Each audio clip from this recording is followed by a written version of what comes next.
Hi everyone. இப்போ நான் உங்களுக்கு ஒரு பேசிக்காக ஒரு சுச்சுவேஷன் சொல்ல போகிறேன்.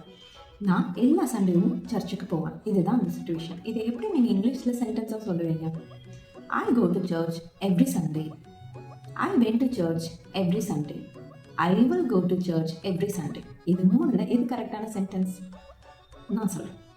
ஐ go to church every Sunday தான் கரெக்டான சென்டென்ஸ். ஏன்னா நம்ம எப்பயும் ரெகுலராக ரொட்டீனாக ஒரு விஷயம் பண்ணுறோம் அப்படின்னா நம்ம அதோட எந்த ஒரு ரூலும் ஆட் பண்ண தேவை. கோ இங்கே இருக்கிற ஆக்ஷன் வேர்ட் அதை அப்படியே யூஸ் பண்ணணும். அதே மாதிரி நம்ம டெய்லி பண்ணுற ஆக்ஷன் எல்லாத்தையுமே நம்ம இப்படி தான் சொல்லணும். I wash my face in the morning. I brush my teeth every day. இது எல்லாமே நம்ம ரெகுலராக பண்ணுறது. ஸோ நம்ம ஆக்ஷன் வேர்ட்ஸ் அப்படியே யூஸ் பண்ணணும். எந்த ஒரு சேஞ்சஸும் தேவையில்லை. நான் தினமும் ஈவினிங் என் ஃப்ரெண்டுக்கிட்ட ஃபோன் பேசுவேன். இதுதான் உங்களுக்கான சுச்சுவேஷன். இதுக்கான சென்டென்ஸ் நீங்கள் ஃப்ரெண்ட் பண்ணி கமெண்ட்டில் சென்ட் பண்ணுங்கள்.